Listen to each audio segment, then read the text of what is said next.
औज़ुबिल्लाहिमिनश्शैतानिर्रजीम बिस्मिल्लाहिर्रहमानिर्रहीम। अस्सलामु अलैकुम स्टूडेंट्स, मैं हूं आपका टीचर सलीम यूसुफ और आज ये हमारा सेकंड लेक्चर है for the students of BS English second semester. हम क्लासिकल पोइट्री को डिस्कस कर रहे हैं। Rape of the Lock canto 3 हमने कल शुरू किया था अपने फर्स्ट लेक्चर में। तो आइए आप आज के इस लेक्चर में हम उसी कैंटो 3 की रीडिंग जारी रखेंगे। उम्मीद है कि पिछले लेक्चर की आपको समझ आई होगी। अब आज का काम शुरू करते हैं।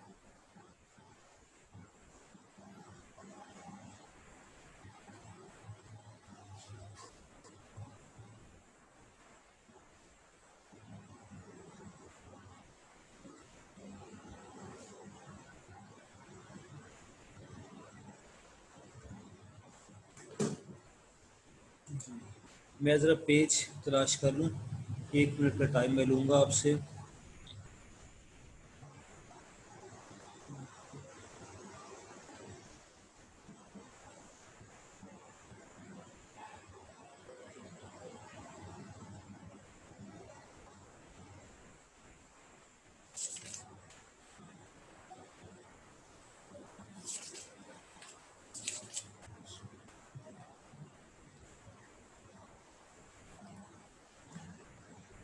ओके जी, यहाँ तक हमने पढ़ा था इस लाइन पे जहाँ आपको मेरा कर्सर नज़र आ रहा है। Now to the baron fate inclines the field. Baron fate तक हमने पढ़ लिया था। कहा गया कि अब मुकद्दर बैरन की तरफ रागिब हो रहा था। तो अब नेक्स्ट देखते हैं कि his warlike Amazon her host invades. His warlike Amazon, Amazon भी एक कार्ड का नाम है। ताश के खेल में एक पत्ते का नाम है, जैसे मैंने इस तरफ लिख रखा है क्वीन। ये मलिका वाला पत्ता होता है। हिज वॉर लाइक अमेजोन, जब इसने अमेजोन क्वीन वाला पत्ता फेंका टेबल पर, हर होस्ट इनवेड्स, तो इस पत्ते ने हर यानी ब्लैडा के ग्रोह पर हमला किया। The imperial consort of the crown of spade, और ये कौन थी? The imperial consort of the crown of spades, ये स्पेड्स के बादशाह की मलिका थी। The clubs black tyrant first her victim died. Clubs black tyrant king of clubs, ये भी एक पत्ते का नाम है जी ताश के खेल में। तो कहा गया कि ब्लैंडा का जो पहला पत्ता इस अमेजोन क्वीन ने फतह किया वो था क्लब्स ब्लैक टेरेंट।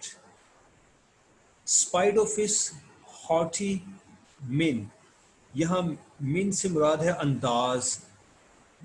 इसके तकब्बुर भरे अंदाज के बावजूद, किसका तकब्बुर भरा अंदाज? क्लब्स ब्लैक टेरेंट, यानी क्लब्स के बादशाह का जिक्र हो रहा है। वो जो ताश का पत्ता है, क्लब्स के ताश के पत्ते पर, इस ताश के पत्ते पर एक बादशाह की तस्वीर होती है जिसने रंगीन सा लिबास पहन रखा है और इसका लिबास जमीन तक लटक रहा है। इसके चेहरे पर तकब्बुर के तासुरात अयां होते हैं। तो इस कार्ड में जो भी कोई तस्वीर पेंट की गई थी इसकी तफसील बयान करता है। शायर लिखता है कि स्पाइट ऑफ इस हॉटी मैन, इसके तकब्बुर भरे अंदाज के बावजूद, एंड बारबेरियस प्राइड, प्राइड इसका भी मतलब होता है तकब्बुर। What boots the regal circle on his head, regal circle ताज, इसने अपने सर पर जो ताज पहन रखा था उसका क्या फायदा हुआ? बूट फायदा होना। His joint limbs, limbs parts of body को कहते हैं। तो जॉइंट लिम्स मतलब ये बड़ा ताकतवर और बहुत मजबूत जिस्म का मालिक था। इन स्टेट अनवाइल्डली स्प्रेड, बहुत बुरी हालत में ये बिखरा पड़ा था। बिखरा पड़ा था मतलब ये कि इसको बुरी तरह से शिकस्त दी थी क्वीन अमेजोन के पत्ते ने। और शायर लिखता है कि इसका तकब्बुर भरा अंदाज, इसका लिबास जो ज़मीन तक लटकता था और इसका मजबूत जिस्म, इसे कोई फ़ायदा ना दे सके। That long behind the trails his pompous robe, robe कहते हैं जी लिबास को, इसका आलिशान लिबास जो कि इसके पीछे पीछे ज़मीन पर घिसटता था। एंड ऑफ ऑल मोनार्क्स और तमाम तर बादशाहों में only spares grasps the globe, सिर्फ इसके हाथ में एक ग्लोब था। तो इस बादशाह ने अपने हाथ में ज़मीन का एक नक्शा, एक ग्लोब भी थाम रखा होता था, और ये एजाज़ ताश के पत्तों में और किसी पत्ते के पास नहीं था। ये जो 4 लाइंस मैंने 4 या 8 लाइंस जो मैंने आज पढ़ी, इसमें हमें, मैं इसका खुलासा बता रहा हूँ ताकि आपको समझने में आसानी हो। इसमें हमें बताया गया है कि जब मुकद्दर ने बैरन का साथ देने का फैसला किया, जब मुकद्दर ने बैरन के हक में करवट ली, तो फिर क्या हुआ, इसने अमेज़न क्वीन वाला पता चला। ये क्वीन जो कि क्राउन ऑफ स्पेड्स, स्पेड्स के बादशाह की मलिका थी, उसने सबसे पहले ब्लैक चैलेंज क्लब्स के पत्ते को जीत लिया, और इस क्लब्स के पत्ते पर जो तस्वीर बनी हुई थी वो एक तकब्बुर भरे मजबूत तवाना बादशाह की तस्वीर थी, जो कि बड़ा आलीशान लिबास पहने हुए था, लेकिन उसका आलीशान लिबास, उसके सर का ताज, उसका मजबूत जिस्म, कोई भी उसको कुछ फ़ायदा ना दे सका। नेक्स्ट पढ़ते हैं। The baron now his diamonds pours apace. The baron, अब इस बैरन ने हिज डायमंड्स, अपना डायमंड्स वाला पता चला, pores apace the embroidered king who shows but half his face. और डायमंड्स वाले ताश के पत्ते पर एक बादशाह की तस्वीर है जिसे एम्ब्रॉयडर्ड किंग कहा गया है। मतलब यह है कि इस बादशाह ने जो लिबास पहन रखा था, उस लिबास पर कढ़ाई बनी हुई थी, इसने कढ़ाई किया हुआ लिबास पहन रखा था, हाफ इस फेस, और इसका आधा चेहरा ताश के पत्ते पर नजर आता था। एंड इस रेफुलजेंट क्वीन, इसके साथ इसकी खूबसूरत मलिका थी, विथ पार्स कॉम्बाइंड, इन दोनों ने अपनी ताकत को मिलाकर, of broken troops an easy conquest find, इस बिखर चुके, शिकस्त खा चुके फौज के दस्ते पर बड़ी आसानी से फतह हासिल कर ली। इसका क्या मतलब है कि इस शख्स ने, बैरन, जब अमेज़न वाला पता चला था, कि जहां मेरा कर्सर है वहां नजर कीजिएगा, जब इसने अमेज़न वाला पता चला था, तो clubs black clubs black challenge को शिकस्त हुई थी, जिसकी बिना पर ब्लेंडर की ताकत कमजोर पड़ गई थी। इस हवाले से अब यहाँ कहा गया कि broken troops and easy conquest, तो इस टूटे हुए कमजोर फौज के दस्ते पर उन्होंने आसानी से फतह पा ली। Clubs diamonds hearts in wild disorder spread, अब उसके क्लब्स वाले पत्ते, डायमंड वाले, हर्ट वाले, सब wild disorder seen, wild disorder, बिखरे हुए दिखाई देते थे। विथ थ्रोंग्स, प्रोमिस्कस थ्रोंग, हजूम, प्रोमिस्कस मिला जुला, मखलूत, स्ट्रू द लेवल ग्रीन, तो ये ताश के मुख्तलिफ पत्ते आपस में मिक्स हुए हुए पत्ते अब टेबल पर बिखरे पड़े थे। Green, Thus when dispersed a routed army runs, अब यहाँ पर एक एपिक सिमिली है जी। आप गौर करते हैं कि यहाँ पर मैंने एक लाइन लगा रखी है। ये लाइन क्या है? ये एक, इस पैराग्राफ को मैंने हाईलाइट किया था कि ये एपिक सिमिली है। तो कहा गया कि जिस तरह से टेबल पर ताश के पत्ते बिखरे हुए पड़े थे, ब्लैंडा के ताश के पत्ते जिनको शिकस्त हो गई थी, जिनको जीत लिया गया था, दस when dispersed a routed army runs, इसको तशबीह दी गई एक आर्मी से जो कि डिस्पर्स्ड है, बिखर चुकी है, रन भाग रही है शिकस्त के बाद, of Asia's troops and Africa sable sons, इस फौज के दस्ते में कुछ एशिया के लोग थे, कुछ अफ्रीका के लोग थे, यानी इंग्लैंड का हम इंग्लिश आर्मी तस्वुर कर लेते हैं, क्योंकि जिस ज़माने में ये रैप ऑफ द लॉक लिखी गई, उस ज़माने में इंग्लैंड वालों ने अफ्रीका के एक बड़े रकबे पर कब्जा जमा रखा था। इधर हिंदुस्तान में भी उनका असर रसूख था। लिहाजा हम यही फ़र्ज़ कर लेते हैं अपनी आसानी के लिए कि इस फौज के दस्ते में एशिया और अफ्रीका के सिपाही थे, मिला जुला ये दस्ता था।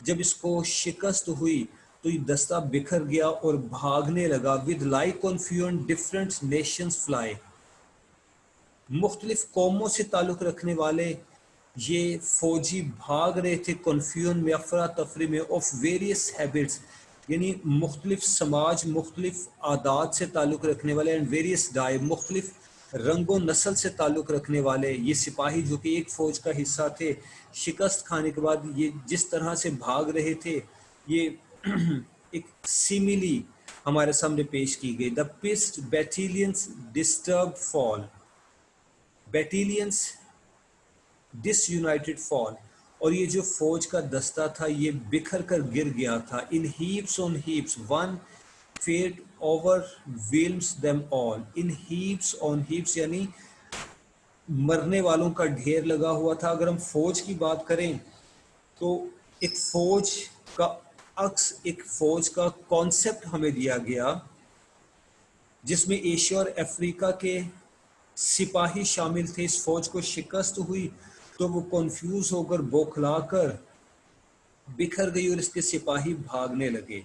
अब चूंकि दुश्मन इन पर गालिब आ चुका था, दुश्मन के सिपाहियों ने इनको अंधाधुंध कत्ल करना शुरू किया, तो इनकी लाशों के ढेर लगने लगे, जिसके लिए इस लाइन में लिखा गया इन हीप्स ऑन हीप्स, यानी एक के ऊपर एक सिपाही की लाश गिरने लगी। और अगर इसी इमेज को, इसी कॉन्सेप्ट को हम ताश की खेल के साथ मिला दें तो इसका मतलब है कि टेबल पर मुख्तलिफ रैंक्स वाले ताश के पत्ते, कोई बादशाह वाला, कोई मलिका वाला पत्ता, कोई गुलाम वाला, वो टेबल पर बिखरे पड़े थे। One fate overwhelms them all, और इन सब का मुकद्दर एक जैसा था, यानी सबको जवाल हुआ था। The knave of diamonds tries his wily arts. अब नेव ऑफ डायमंड्स ये भी एक पत्ते का नाम है जी। इस पत्ते ने अपना आर्ट, अपना फन इस्तेमाल किया। And wins of shameful chance, और उसने जीत लिया, जो कि बड़ी शर्मिंदगी की बात थी। The queen of hearts, hearts की मलिका को जीत लिया। At this the blood the virgin's cheeks फॉरसुक।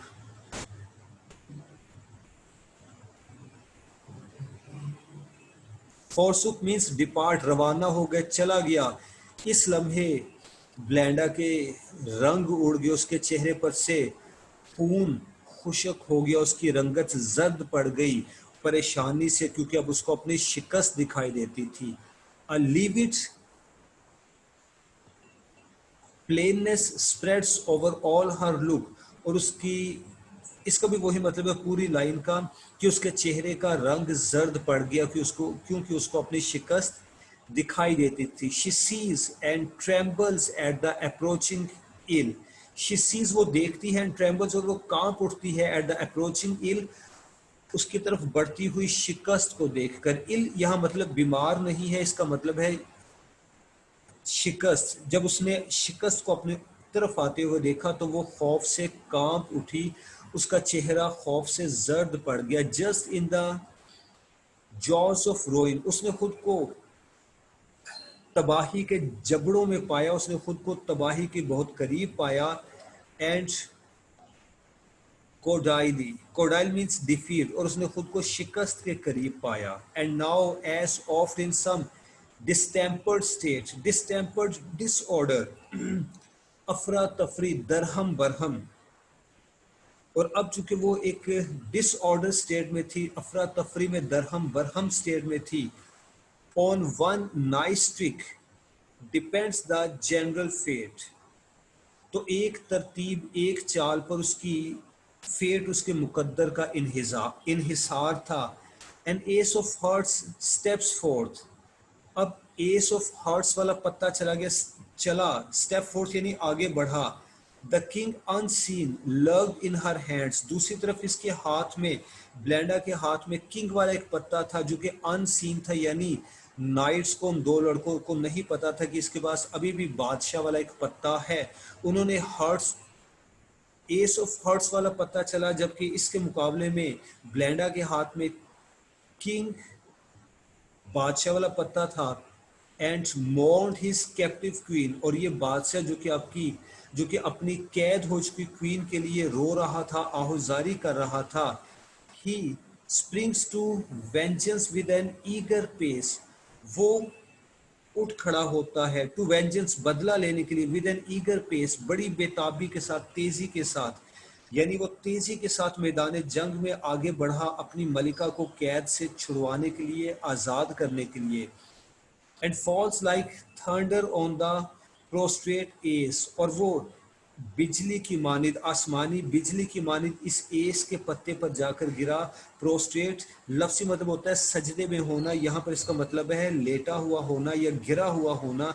चूंकि ताश का पत्ता फेंका जाता है, वो जमीन पर या टेबल पर लेटा हुआ गिरा हुआ दिखाई देता है। तो आसान लफ्ज़ों में इसका मतलब ये है कि जब हर्ट्स वाला पता चला गया, एस ऑफ हर्ट्स वाला, तो ब्लैंडा ने इसके बदले में बादशाह वाला पत्ता इस पत्ते के ऊपर फेंका।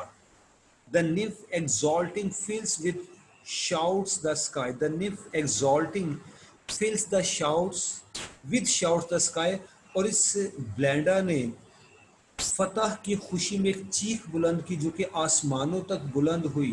तो इस लाइन में ये जंग या फिर ये गेम ऑफ कार्ड्स खत्म होती है। ब्लैंडा ने आखिर ये खेल जीत लिया था, ब्लैंडा को फतह हुई थी। और जब उसको फतह हो चुकी तो उसने एक चीख बुलंद की जो कि आसमान तक बुलंद होती है।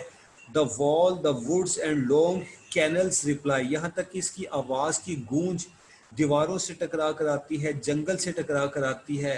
कैनल्स रिवर थेम्स को कहा गया है, यहाँ तक कि रिवर थेम्स भी इसकी इस चीखो पुकार का जवाब देता है।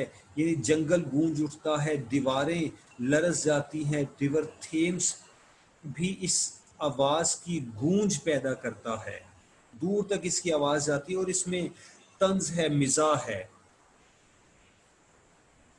तो जनाब यहाँ तक हमने एक बहुत अहम चैप्टर क्लोज किया है इस कैंटो 3 में। मैं रिपीट कर देता हूँ आपकी आसानी के लिए कि ओरिजिनल एपिक पोइम में एक जंग का मंजर ज़रूर होता है। ये चूंकि मॉक एपिक पोइम थी, इस मॉक एपिक में भी एक जंग का होना लाजमी था। उसे गेम ऑफ कार्ड्स, ताश के पत्तों की खेल की सूरत में हमारे सामने पेश किया गया, जिसमें शायर ने, अलेक्जेंडर पोप ने बड़े कमाल के अल्फाज इस्तेमाल किए।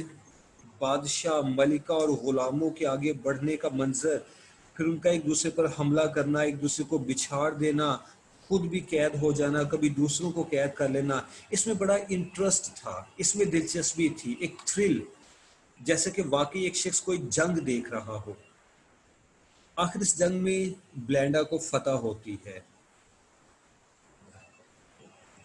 और इस तरह से अलेक्जेंडर पोप ने एपिक पोइम की एक ट्रेडिशन को फॉलो किया, लेकिन मिनिएचर स्केल पर, छोटे पैमाने पर और मिजाहिया अंदाज में। इसके बाद हम नेक्स्ट पढ़ते हैं thoughtless mortals ever blind to fate. अब ये जो दो लाइन्स हैं, इनके गिर्द फिर से मैंने एक ब्रैकेट लगा रखी है। इसमें शायर एक मॉरल लेसन पेश करता है, इंसानों से मुखातिब होकर कहता है कि ओ थॉटलेस मॉर्टल्स, ए बेअकल इंसानों। मॉर्टल मतलब फानी, फना हो जाने वाला। चूंकि इंसान को मौत है, इंसान को फना है, लिहाजा लफ्ज मॉर्टल इंसान का एक निक नेम है।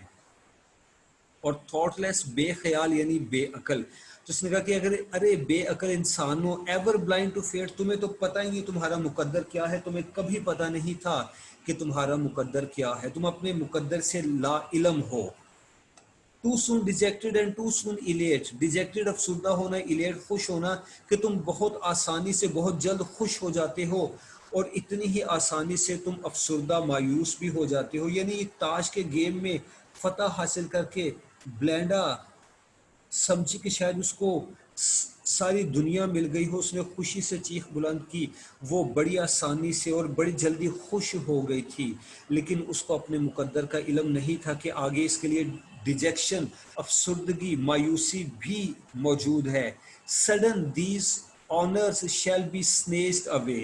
राइटर कहते हैं कि जल्द ही उससे ये इज्जत, ये ऑनर छीन ली जाएगी। And cursed for ever this victorious day, और वो इस फतह वाले दिन को हमेशा हमेशा के लिए बुरा भला कहेगी, इस पर लानत भेजेगी। क्योंकि आज का ये दिन, आज जबकि ये ब्लैंडा हैम्पटन कोर्ट में मौजूद है, उसने ताश के पत्तों की खेल जीती, दो लड़कों को हराया और बड़ी खुश है। इसी दिन में उसकी खुशी पर पानी फिर जाएगा, क्योंकि उसकी लॉक ऑफ हेयर काट दी जाएगी।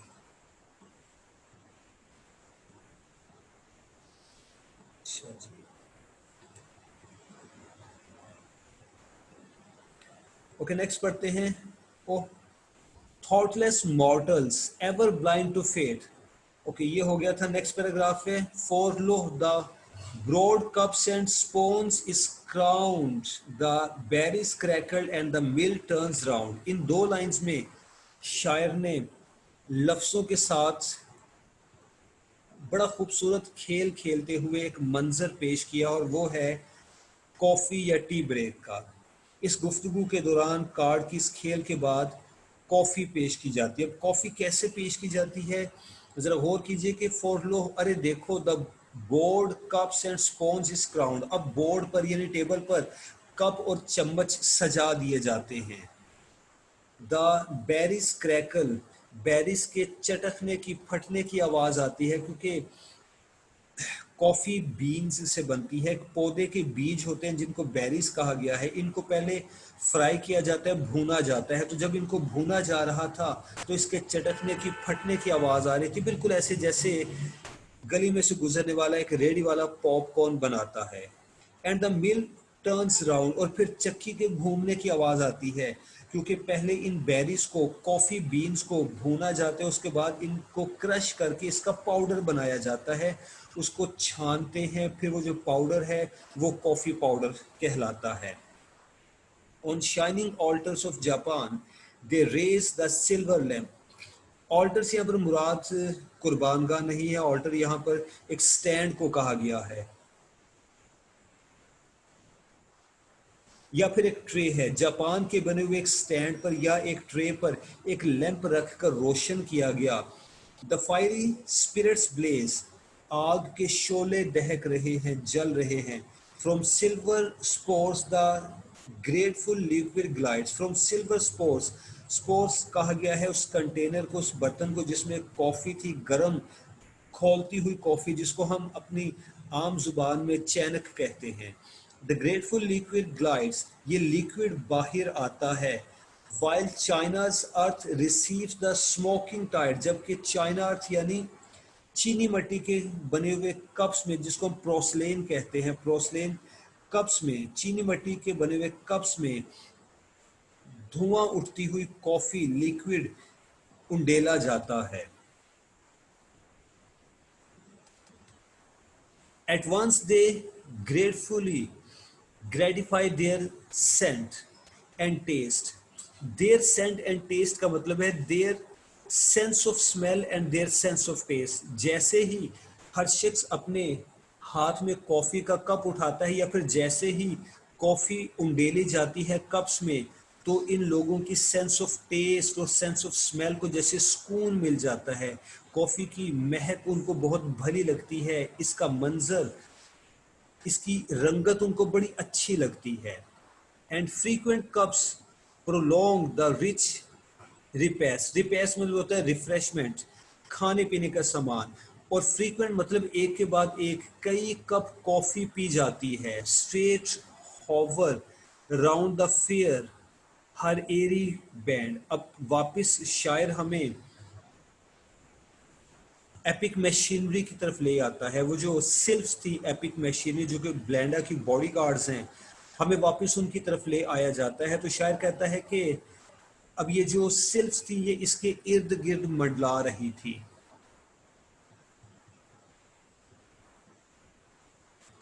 अब जबकि ब्लेंडा के हाथ में कॉफ़ी का कप है, और वो कॉफ़ी से लुत्फानंदोज हो रही है, बातें कर रही है, हंस रही है, इसी दौरान में इसकी सिल्फ्स, इसकी बॉडी गार्ड इसके इर्द गिर्द मंडला रही है। Some as she sip the fuming liquor fanned. Sip यानी चिस्की लेना।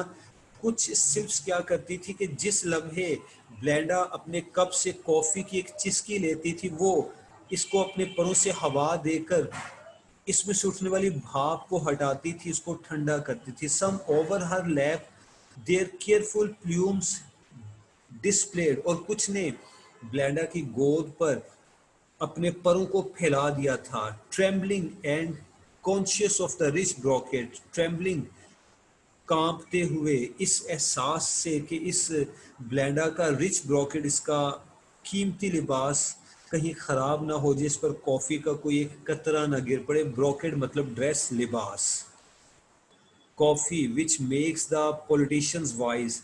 अब राइटर कहते हैं कि कॉफ़ी वो चीज़ है कि जिसका एक कप सियासतदानों को अक्लमंद बना देता है, यानी उनके जहन के तमाम तर पर्दे उठ जाते हैं, खिड़कियां खुल जाती हैं। And see through all things, वो हर चीज को देखते हैं with his half shut eye, अपनी आधी बंद आंखों से।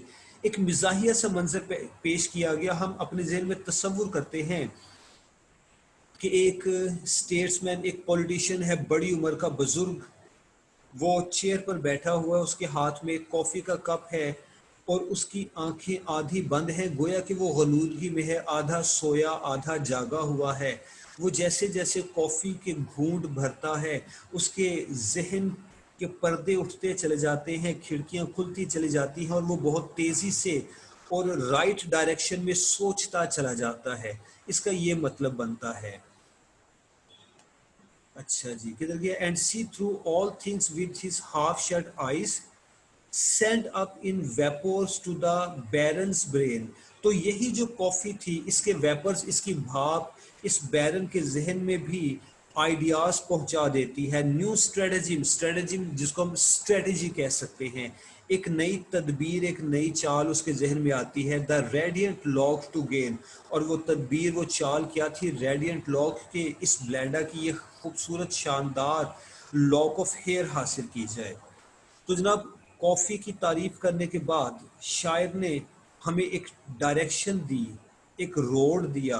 उसने बताना चाहा कि कॉफ़ी का कमाल था कि उस लॉर्ड बैरन के जहन में एक आइडिया आ गया। इस लॉर्ड बैरन का जिक्र हम शुरू में कर चुके हैं फर्स्ट सेमेस्टर में, कि इसने, लॉर्ड बैरन एक शख्स का इमेज है, अक्स है, जिसने किसी अमीर ख़ानदान की लड़की को प्रपोज किया था। इनकार होने पर उसने इस लड़की की लॉक ऑफ हेयर काट ली थी। तो ये उसी किरदार को रिप्रेजेंट करता है। तो आई रिपीट के sent up in vapours to the baron's brain. Vapours, coffee की भाप ने बैरन के दिमाग तक एक आइडिया पहुंचाया। New stratagem the radiant lock to gain, और वो एक नई तदबीर, एक नई चाल थी इसकी लॉक ऑफ हेयर को हासिल करने के लिए। Sees rash youth desist, it is too late. कहा गया कि सीज, रुक जाओ, थम जाओ। रैश यूथ, रैश मतलब जल्दबाज, तो कहा गया कि जल्दबाज नौजवान रुक जा। डिजिस्ट, सीज डिजिस्ट एक ही मतलब होता है, डिजिस्ट बाज आ जाओ, इससे पहले कि इट इज टू लेट, बहुत देर हो जाए। फियर द जस्ट गॉड्स, देवताओं से डरो। एंड थिंक ऑफ साइलास, स्काइलास फेट, और स्काइलास के मुकद्दर को सोच लो कि उसके साथ क्या हुआ था। स्काइला एक माइथोलॉजिकल रेफरेंस है जी।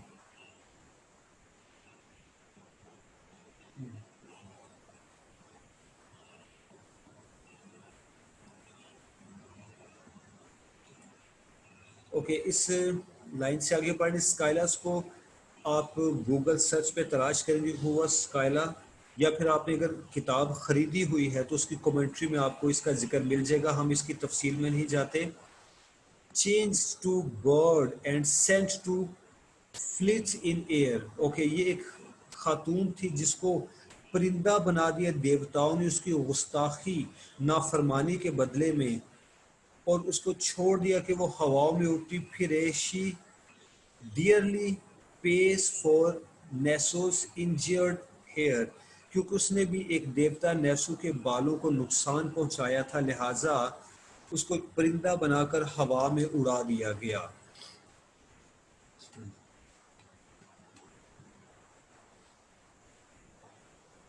But when to mischief mortals bend their will.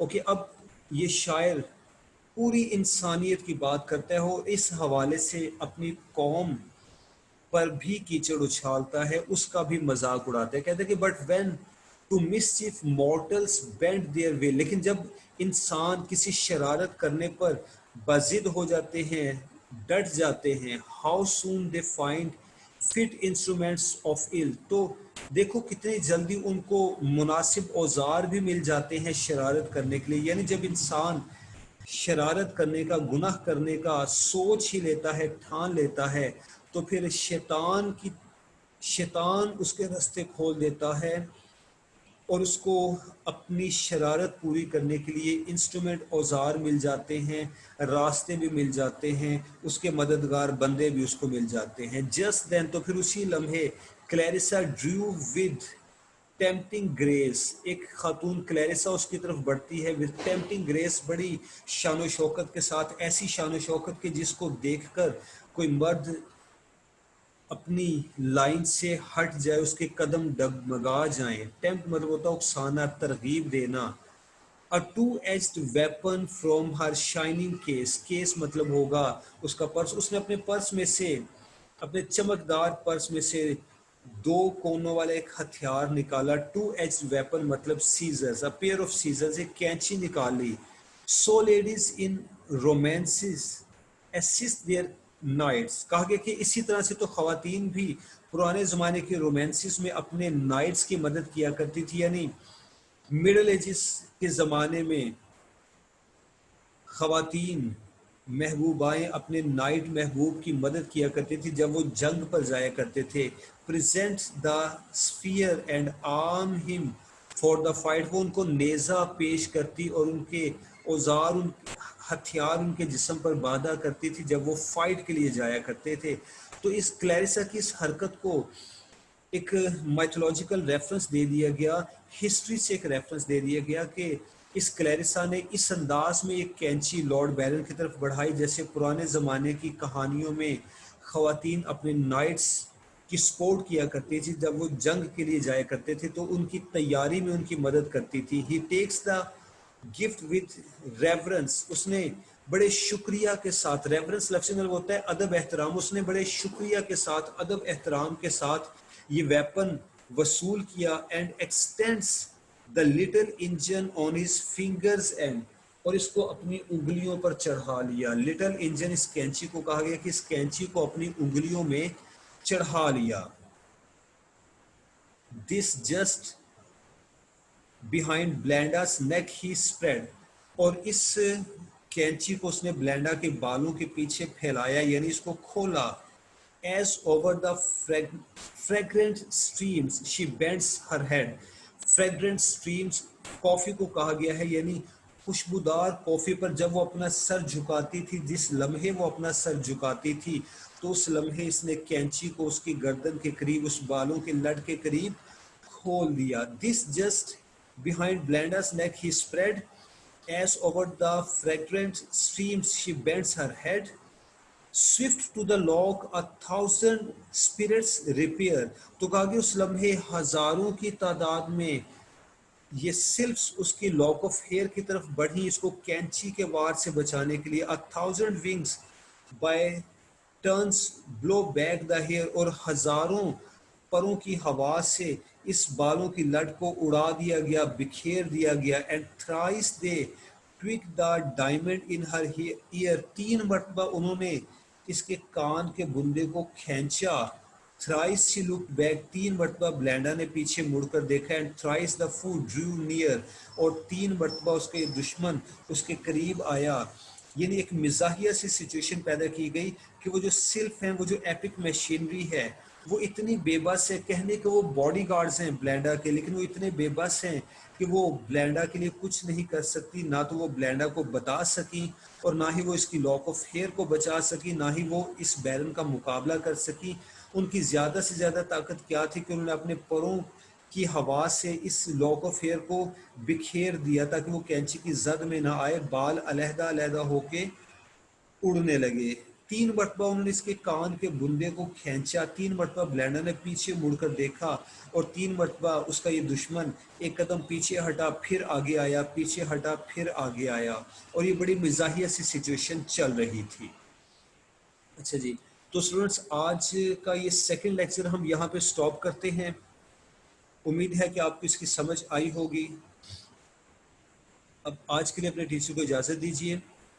कल इस लेक्चर को यहीं से शुरू करते हैं, नहीं ये पेज ख़त्म कर लेते हैं, 2 लाइंस रह गई हैं, कल नेक्स्ट पेज शुरू करेंगे, मेरे लिए भी आसानी होगी, आपके लिए भी, अदरवाइज फिर मुझे लाइन ढूंढने में बड़ी प्रॉब्लम होती है। Just in that instant anxious aryl sort, फिर उसी लम्हे एरिल जो कि इनकी सरदार थी, एपिक मशीनरी के सरदार, उसने तलाश किया the close recesses of the virgin's thought, उसने इस वर्जिन यानी ब्लेंडा के थॉट्स को करीब से जाकर पढ़ा। उसने सोचा कि देखें तो सही इसको ब्लेंडा के जहन में क्या चल रहा है, इसके दिल में क्या है, दिमाग में क्या है, इसके ख्यालात किस डायरेक्शन में जा रहे हैं। और ये बड़ी बदकिस्मती की बात थी क्योंकि इस लम्हे एरिल को ये काम नहीं करना चाहिए था, इसकी बजाय उसको तो मैदान में उतरकर इस बैरन का मुकाबला करना चाहिए था, इस ब्लेंडा की लट को बचाना चाहिए था। वो ये जायज़ा लेने लग जाती है, इस ऑब्जर्वेशन में लग जाती है कि देखें तो सही ब्लेंडा के दिलो दिमाग पर कौन छाया हुआ है, इसकी सोच पर किसका कब्जा है। तो डियर स्टूडेंट्स, आज के लिए हम यहाँ पर स्टॉप करते हैं, कल इंशाल्लाह इस लेक्चर को यहीं से आगे पढ़ेंगे। तब तक के अपनी टीचर को इजाज़त दीजिए। आपको बहुत शुक्रिया। अल्लाह हाफिज़।